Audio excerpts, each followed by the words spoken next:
What's going on? Welcome to the Blown Coverage Fantasy Football Podcast. Welcome. I'm Waiver Wire Queen. In this episode, we're going to talk about some players we love and some players we do not love, and you should sit for week 6. Make sure you hit the subscribe button. We have a lot of great content, which will help you compete at the highest level every week. Now, let's talk about those players we think you should start because we just love the matchups they have week 6 in fantasy football. We're going to kick this thing off with Breece Hall versus the Packers. Okay, the Packers defense simply hasn't been that great this season.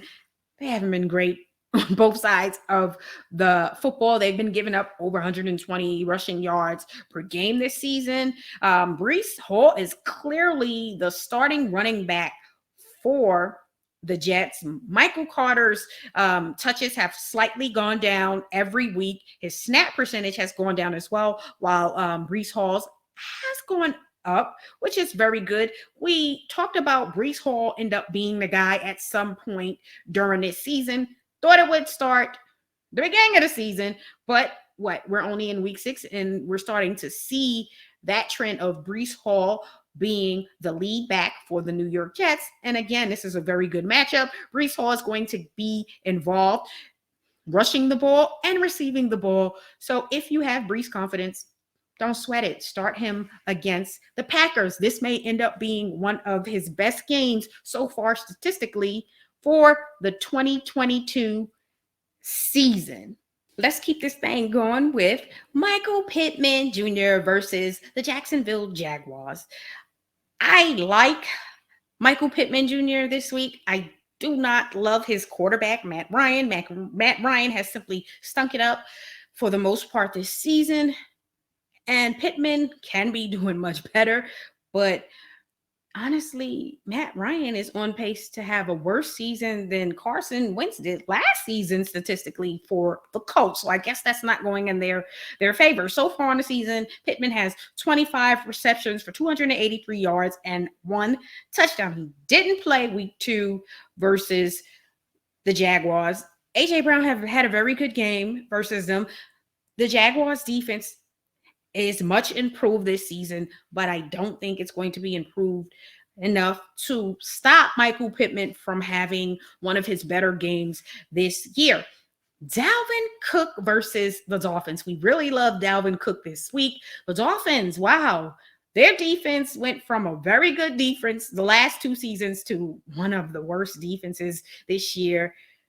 Strange, right? No, okay? You don't have a defensive-minded coach, and again, a lot of things have gone on with the Dolphins, and they simply don't look great. Dalvin Cook is playing very well. He has 81 carries on the season, 373 yards. He's averaging over 4 yards per carry. He has 3 touchdowns, 11 receptions, and 74 receiving yards. And again, the Dolphins defense doesn't look like the Dolphins defense from the last 2 seasons. But again, when you don't have a defensive-minded coach, that tends to change, and it's showing. So if you have Dalvin Cook, you're going to start him anyways, but you won't have to worry about him putting up a dud versus the Dolphins. This should be one of his better games this season. And let's keep it going with his teammate, Kirk Cousins. All right.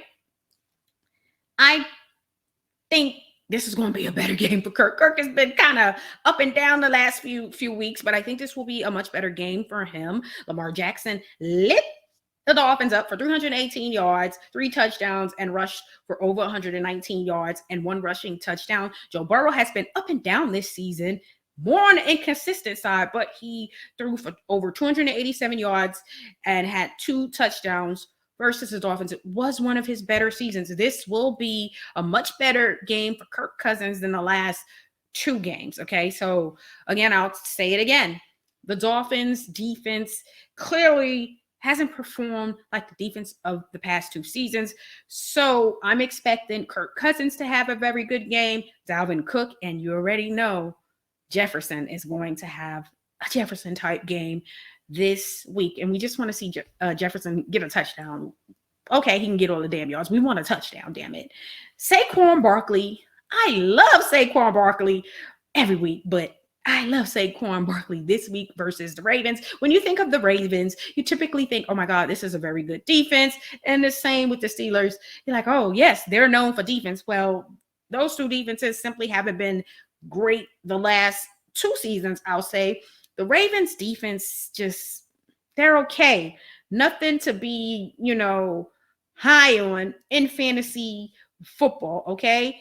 Start Saquon Barkley with confidence. He is their go-to guy on offense. He's going to be involved, whether that is rushing the ball or receiving passes. Again, with Daniel Jones not having enough healthy wide receivers with a lot of talent, he's going to have to look at Saquon Barkley a bit more, which we're okay with because Saquon Barkley in the open field is very dangerous.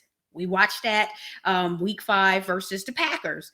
And again, I expect him to do more of the same this week versus the Ravens. Singletary had a solid game versus the Ravens. He averaged over 4 yards per carry. And we're talking about Singletary, who's not better than Saquon. And Ramondre Stevenson also had a very good game, averaged over 6 yards per carry and had 73 yards and a rushing touchdown. And Joe Mixon had one of his better games versus the Ravens. So the trend is the Ravens run D simply hasn't been very good or consistent this season. So again, Saquon, you start him every week because he's been playing like a top 5 running back. He's definitely so far outperformed his draft ADP, and as long as he stays healthy, he's going to crush that ADP.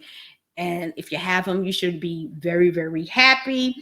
Start Lamar Jackson versus the Giants. Lamar Jackson has been doing the damn thing this season. It's been very, very good. The last 2 games have been a little off, a few more interceptions than early on, but the interceptions are going to happen. The Giants' defense is improved, but I expect Lamar Jackson to be much better than, say, what Aaron Rodgers was this week. So Lamar Jackson must start. I expect him to find Andrews. But again, this is probably going to be more of a defensive game, but it still doesn't mean that Lamar Jackson won't be able to get you the points you need to win week 6 in fantasy football. Another really good start, who I simply love this week, is Leonard Fournette versus the Steelers. Again, the Steelers is another one of those teams where you think of the Steelers, you're like, oh, that team is a very good defensive team. They haven't been good since week 1 on the defensive side. So start Leonard Fournette. This is going to be probably his best game so far this season. And I expect the Tampa Bay Buccaneers to have a very good offensive game against the Steelers week 6. So Leonard Fournette, we love him this week. We also love Geno Smith versus the Cardinals. This is going to be another very good game for Geno Smith. Geno Smith has surprised everyone so far this year. He's been very good, and he's going to continue to be good versus the Cardinals. Although the Cardinals defense, they've been pretty decent. It's more of the offense, but the defense is still lacking.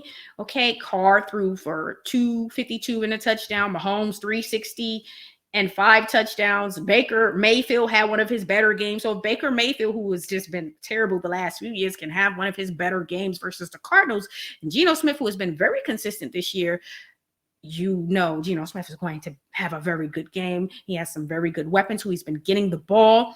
And also, Hurts had a very good game too, 239 and 2 rushing touchdowns. So Geno Smith is definitely a very good start versus the Cardinals, especially if you have any teams on bye week. There are 4 teams on a bye week, and you have to find reliable replacements for those starting quarterbacks, who are the quarterbacks you would normally start. And Geno Smith is definitely a very good start this week. So consider starting Geno Smith. Another good start, who we simply love going forward in fantasy football, is Kenneth Walker versus the Cardinals. Okay, same things we said about Geno Smith. The Cardinals defense obviously is improved, but to me, not enough to where Kenneth Walker is not going to show up. He's the clear-cut starter. He's going to get a lot of opportunities. Okay, he looked good once Penny went down with the injury. And you're looking at the future RB1 for the Seattle Seahawks. We talked about Kenneth Walker at some point during the season, end up taking over that starting job because Rashad Penny was unable to remain healthy so far throughout his career. He's always been able to come back, but he had a season-ending injury. So Kenneth Walker is the clear-cut number one. He's the most talented, active, healthy running back currently on the Seahawks roster. And if nothing else, is going to see a lot of opportunities this week versus the Cardinals.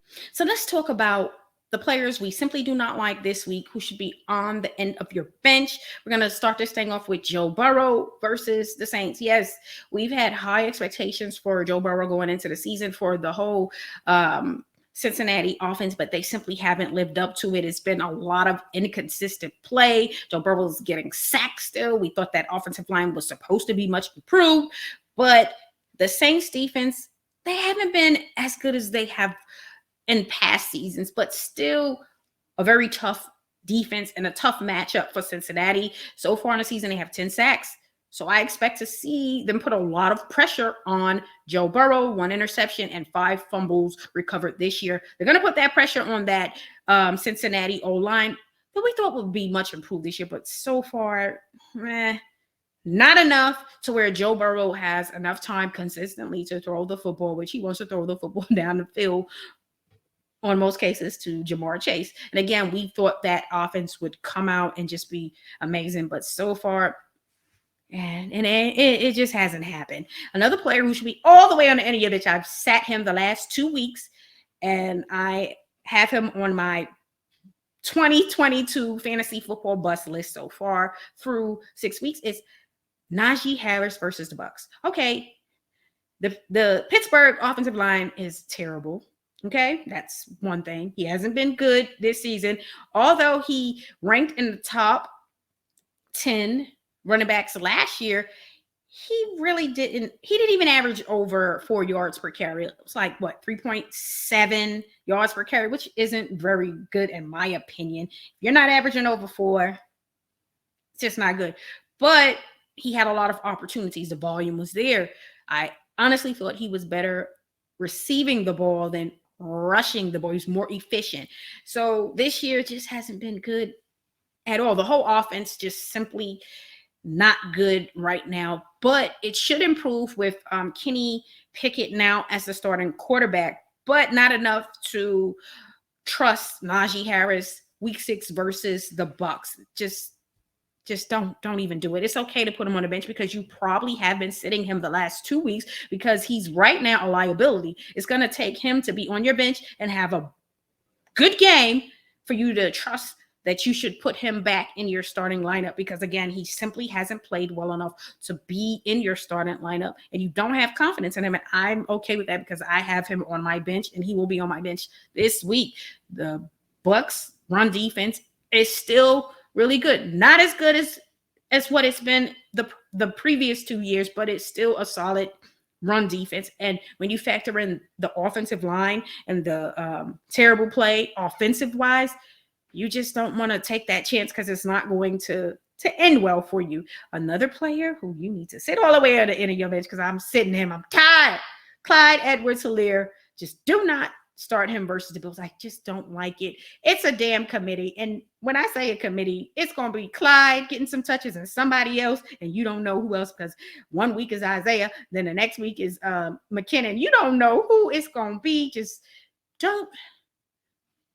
don't even take on the headache this week because, one, the Bills run defense. The Bills overall defense is legit, okay? Top 3 defense in the NFL, top 2 defense in the NFL.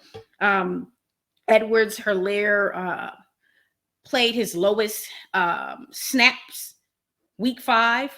McKinnon had 8 carries. Edwards-Helaire had 9 carries week 5 versus the Raiders. So it's like, okay, you're supposed to be the lead guy, but hell, you're not even separating yourself from your backups. So don't take on the headache because, 1, it's just not a good matchup, and 2, the opportunities aren't there. Like, if you were getting the opportunities, and maybe I will take a chance on you, but when you're not even getting the opportunities and it may be somebody else, then no, McKinnon had a better game than Edwards-Helaire week 5 versus the Raiders. Okay, he did, but I can't even say in confidence that it's going to be McKinnon this week. It may be Isaiah. So it's one of those crapshoots. Just don't waste your time on it. Another player we just don't like this week is James Robinson versus the Colts. His snap percentage has gone down the last 3 weeks. Travis Etienne is seeing more carries. He's beginning to be more involved in the offense. And the Colts are giving up less than 100 rushing yards per game. Doesn't mean that Robinson won't have a good game, but you need to lower your expectations here. Derrick Henry is the only running back who simply had a very good game versus the Colts, and he went off for over 100 yards, which probably increased their rushing yards that they're giving up per game.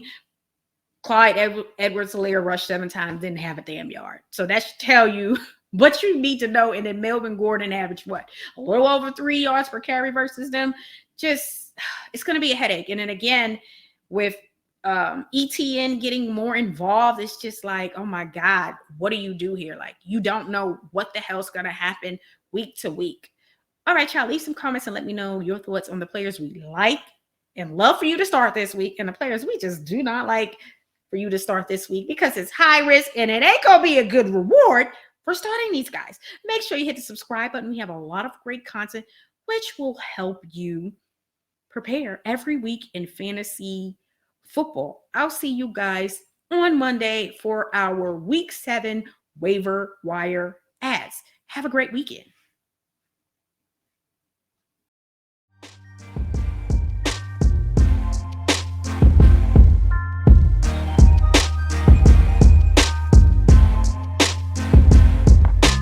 Thanks for listening to the Blown Coverage Fantasy Football Podcast. Be sure to subscribe to our YouTube channel at Blown Coverage Fantasy Football Podcast.